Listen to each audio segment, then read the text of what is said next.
Hello, everybody. It is your girl, Presh, and I'm back with another video. Don't forget to comment, like, subscribe, hit the notification bell button so you never miss a video when I do upload. And don't forget to share my videos wherever, with whoever, so they know you rocks with your girl. If you're new here, hi, hello, and welcome. If you've been here before, what it do, baby? Boo, okay? Shout out to y'all ready? 98 subscribers! Oh my god, y'all! Oh my god. Listen, I know when it say 100, I'ma cry. I know this already. I know I'ma cry. Listen, just be ready for a little teary, little video of me and my feelings. But thank y'all so much. Don't forget to watch, thumbs up, that helps with the algorithm and all that jazz, okay? And don't forget to be in the comments, okay? Let's talk about it in the comments, okay? Also, don't forget to check the description bar down below, where you will find all of my perfectly curated playlists that houses all of my content. You will have my what you bought hauls, what you're watching, well, actuals, car reviews, and etc. My Vlogmas playlist, because Vlogmas is coming up. I just created a playlist for season 2 of And Just Like That, if you want to go back and watch all 11 episode reviews of that. I have my just my 2 cents and things of that nature, where I give you guys like my opinion and thoughts and things on like celebrity gossip or just things in general, like fashion and things like that, which I am going to start doing more just my 2 cents on things outside of celebrities. Of course, my reviews and etc. that houses my television and movie reviews, as well as like my music and stuff of that nature. Drag Race. If you're a Drag Race fan, don't worry, I will be reviewing season 16 when that comes. It's just I didn't want to do All Stars 8 because there was a queen on there I didn't rock with. But other than that, y'all, down below, click the playlist. It houses all of my content. Go ahead and get yourself acclimated with me and what I'm about over here on my channel, okay? Also, there is a Facebook page that I created. There are going to be like videos and things I'll post over there that I won't post here. Things where, you know, I really want to get into the things of the things. So the majority of the time they'll be quick. Just my 2 cents will probably go over there, where, you know, I give a quick little bow or whatever the case may be. I am going to try and do like more shorts of like unboxings and things. I kind of did a test run with something and I kind of like the way it turned out, but we got to edit it and, you know, work it out. But yeah, but without further ado, we've been talking so long, let's go ahead and get into this video.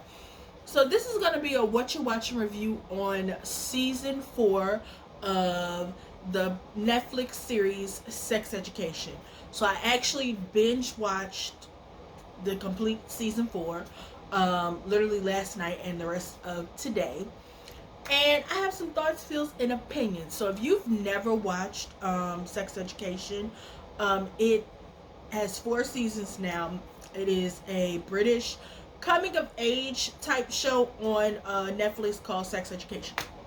And so I am specifically going to be talking about season 4 versus the other seasons and just the series as a whole. Hold on. Okay. What's that? Is that a pimple? What is that? What is that?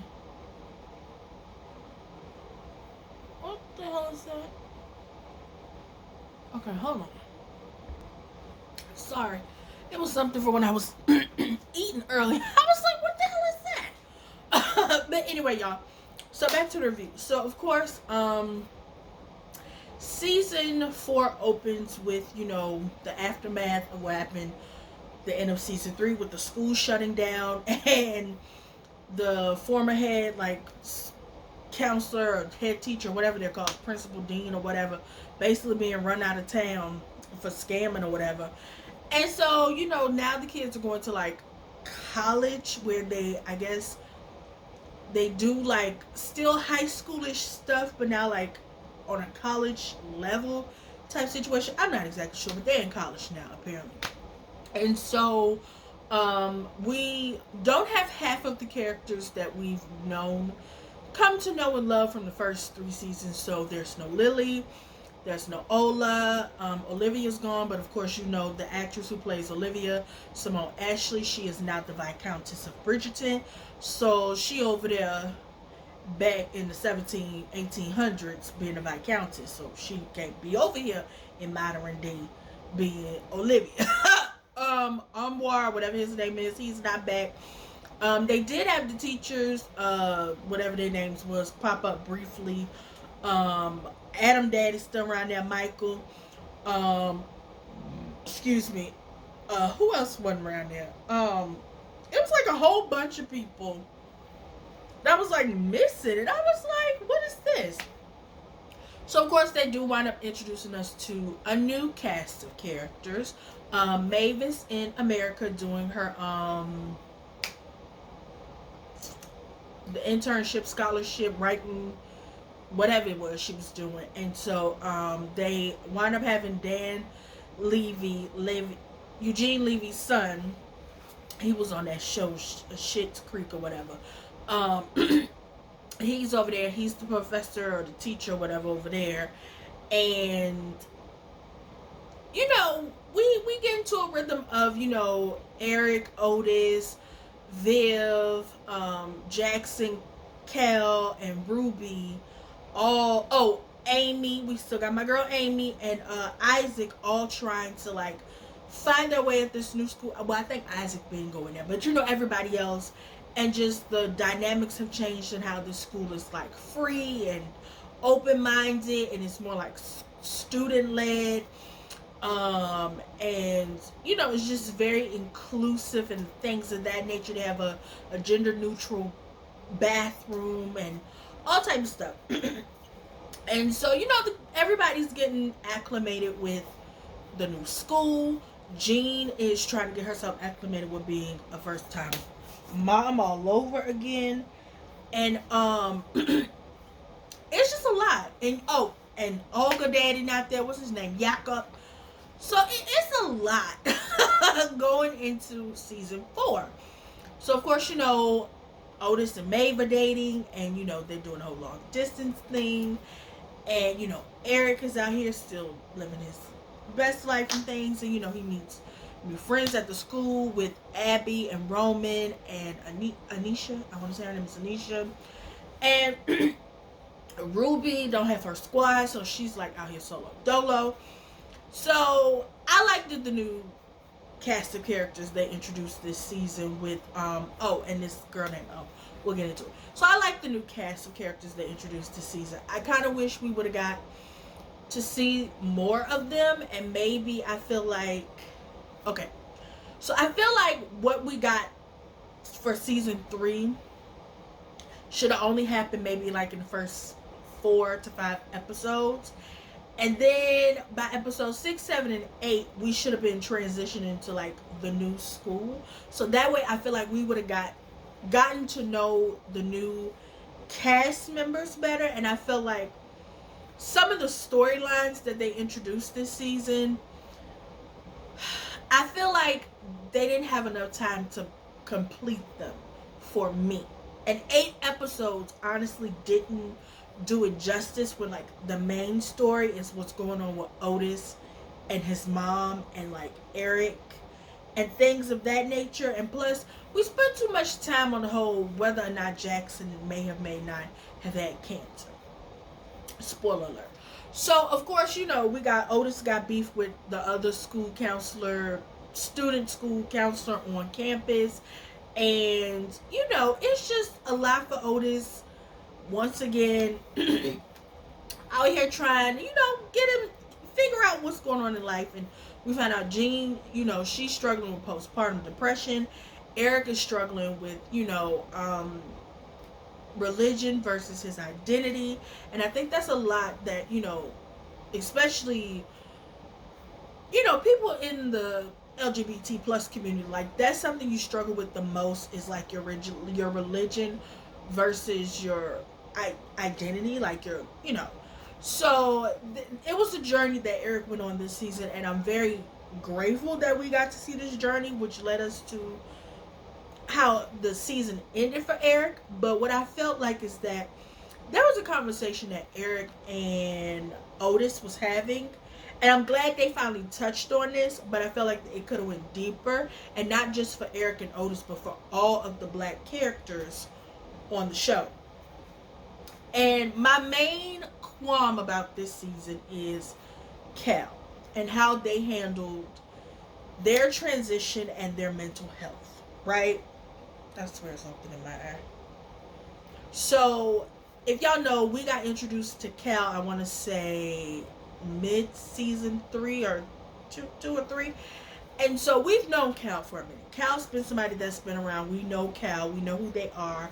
We know that they are transgender and that them and Jackson formed a friendship, but Jackson found himself attracted to them.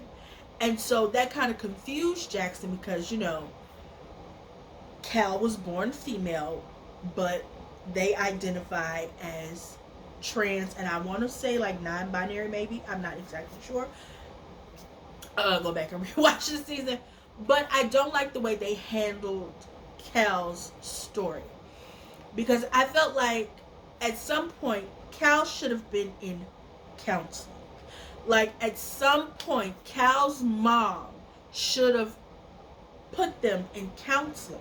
Like at some point they should have been talking to an actual counselor. Like somebody who could help with Cal's mom understanding what Cal was going through and Cal being able to fully express themselves in a way to where they didn't feel like they were alone, outside of the fact that yes, they had a community amongst the other queer people at the school that they wound up meeting, but they could have had a safe space with their mom to where they could finally say, okay, this, that, and the third's going on, and I feel like X, Y, and Z. And I understand them not getting the counseling kind of went along with the journey that Eric had to go on, but I feel like they did a disservice to Cal by not having them at least try and talk to somebody outside of Otis. You know what I'm saying? Like, I understand. I just feel like they really did a disservice to mental health for, in my opinion, trans teens and black teens, because black mental health is something that is really like not really advocated for as much. And I feel like with Cal, they did Cal a disservice. And that was one thing that really pissed me off about season 4 of Sex Education, was how they handled Cal's transition and their mental health. So that was something that really pissed me off. The second thing that pissed me off, how they handled Jackson's family dynamics. So this is something that kind of irked my nerves since season 1, was Jackson's biological mother was kind of like taking a back seat to the parenting that was being done to her son. Don't get me wrong, I understand when people get married, boo boo, them their kids. But I feel like with Jackson, his Caucasian mother had more hands-on approach with him than the woman who gave birth to him. And I just didn't understand that.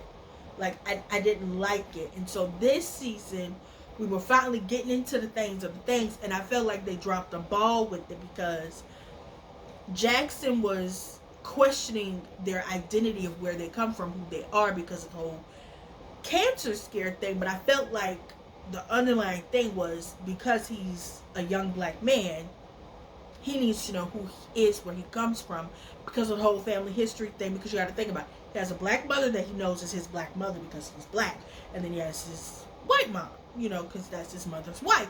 So it's like, who am I? I know what one half of my makeup is, but what's the other half? And I feel like they dropped the ball with that too. It's like they really did a disservice to the black characters outside of Eric.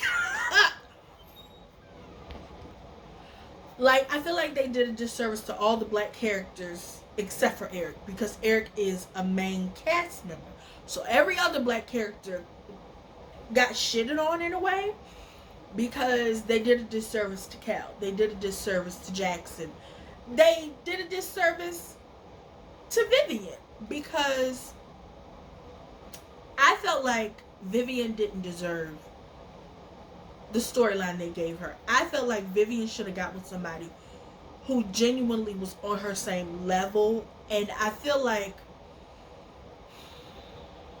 I don't feel like young teenage black girls always have to be abused. Like, I don't like that is the trope that young black teenage girls are being given in TV shows and movies, that they're being abused. Like,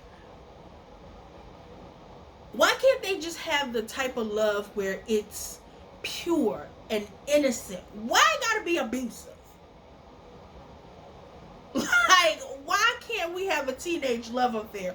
Why the fuck it gotta be on some, and we rolling, rolling, rolling on the river? You get where I'm going, right? Like, why we just can't, it's a teenage love affair. Like, why we can't have that? Like, why it gotta be abuse? Like, no, that's not okay. And I did not like the fact that that's what they did to Vivian. Like, I did not like that at all.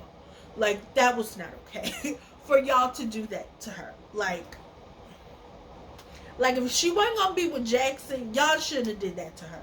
That was not okay. That was not cool. That pissed me off. Probably the same amount as the Cal situation pissed me off. Like, I didn't like that.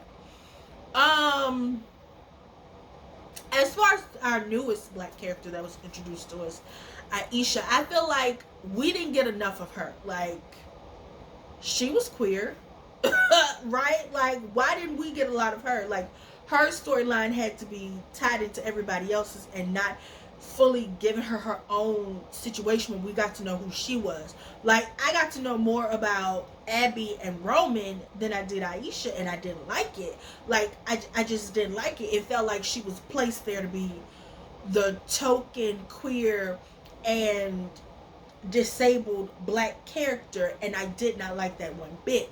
Like, not at all. Like, if y'all gonna give me Shorty, give me her in layers and full complexities and all of the situation. Like, her basically being a little side afterthought type situation, I did not care for at all. Like, I really didn't. Like I just didn't care for it. Like, no thank you. Like, no. Just no. Like, nothing. Okay.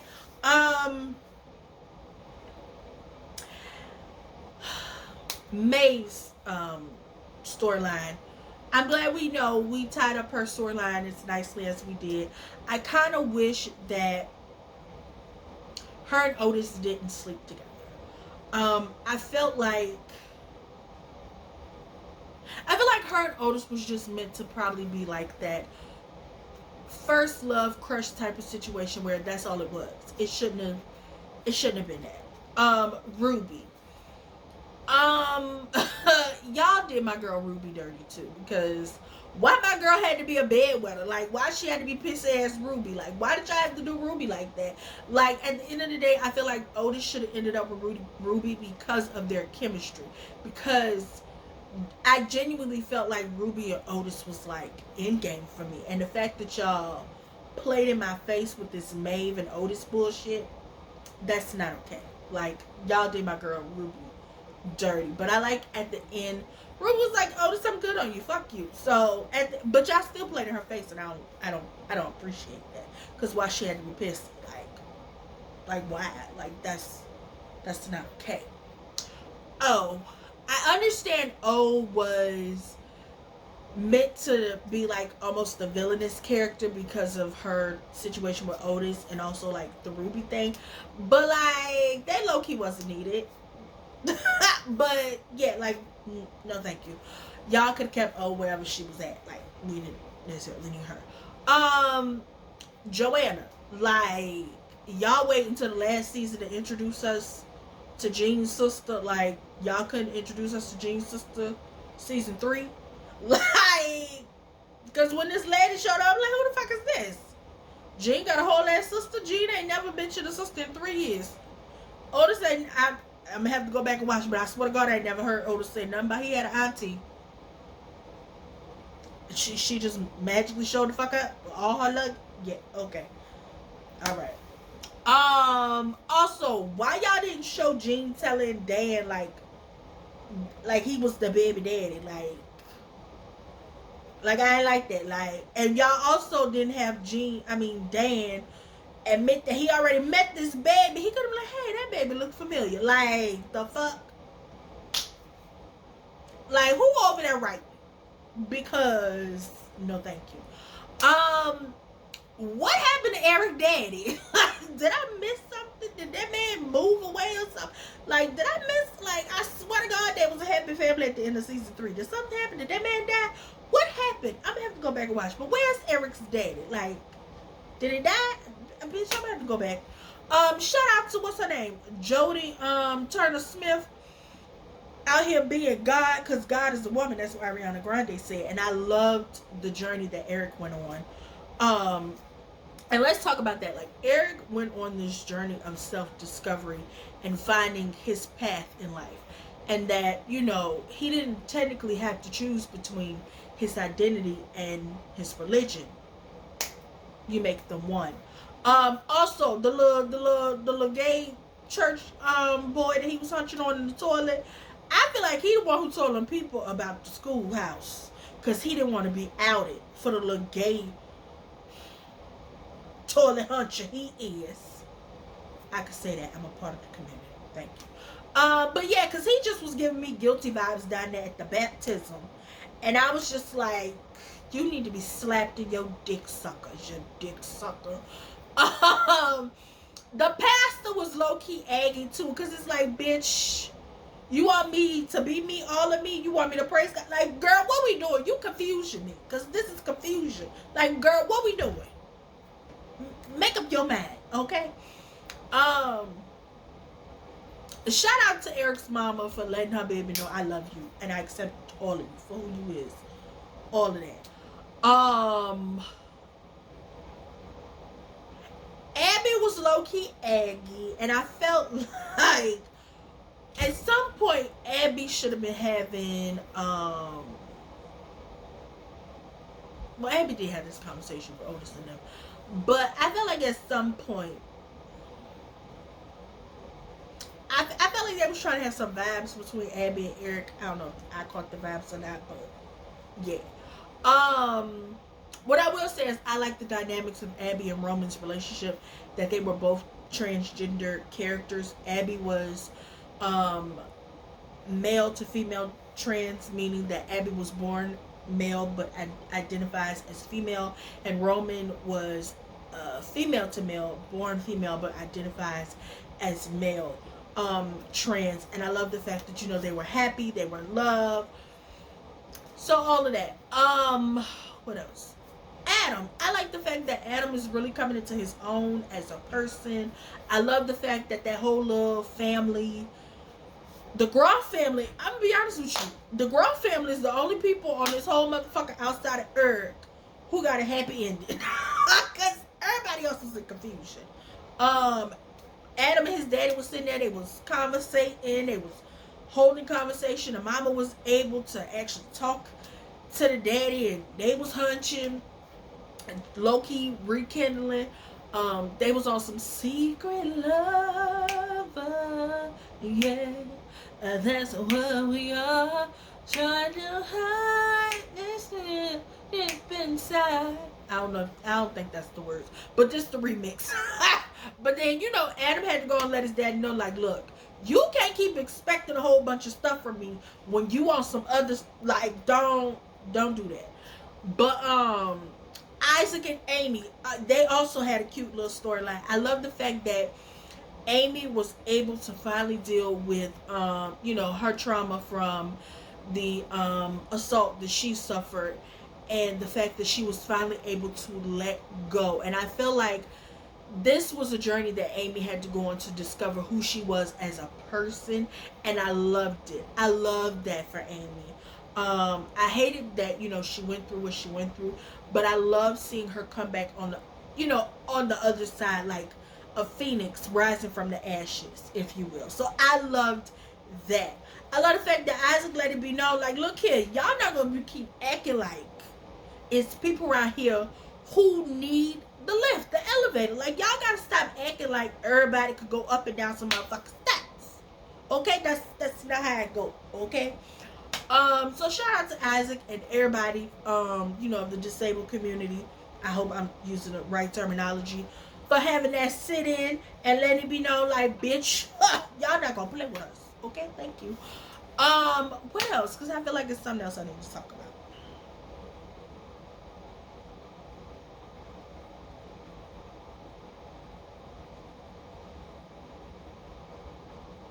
Am I missing something?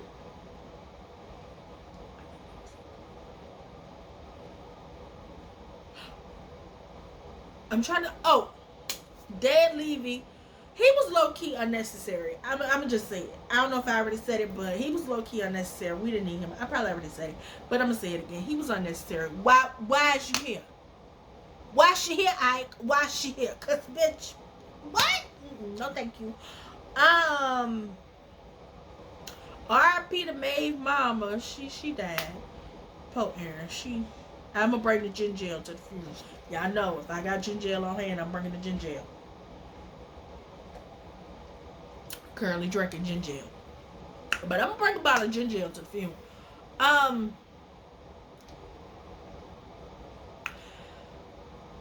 mean, season 4 in a whole was a good 6.5 out of 10 for me, because I don't like the way they handled a lot of the black characters.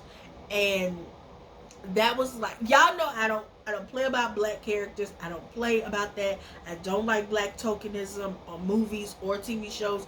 That's something that pisses me off. So it was a lot for me. It was a lot for me, and that's why the season is a 6.5 out of 10, because I just felt like a lot of shit was like rushed, not thoroughly thought. Like, did y'all have Courtney Kemp over here writing? Because I feel like it was 15 different things happening at one time, and y'all had to cut half of that down, and the majority of the shit didn't really tie into each other like it was supposed to. Also, I feel like when you have black characters on television or movies and they are friends with white or non-black characters, the conversation of race needs to be had in a way where nobody is offended. But I like the way that they had Otis tell Eric, I never want to say anything that may offend you. So that I do appreciate them having Otis say.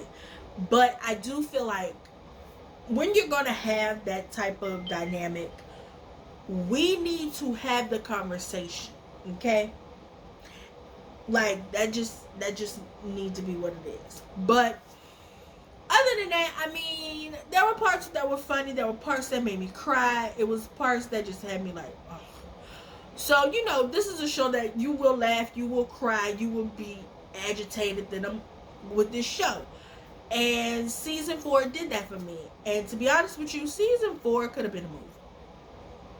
Because you didn't have a lot of the key characters from the first 3 seasons. So y'all could have just literally made season 4 a fucking movie. But yeah, that is all that is it, y'all. I just wanted to come give y'all this semi-quick review on season 4 of Sex Education. Yeah, y'all, that is all that is it. Don't forget to comment, like, subscribe, hit the notification bell button so you never miss a video when I do upload. And don't forget to share my videos wherever, with whoever, so they know you rocks with your girl. Shout out to my 98 subscribers. Mwah! I love each and every one of you. Y'all are my precious babies and my baby boos. Don't forget to share my videos, like them, comment, the algorithm. All right, lay you back.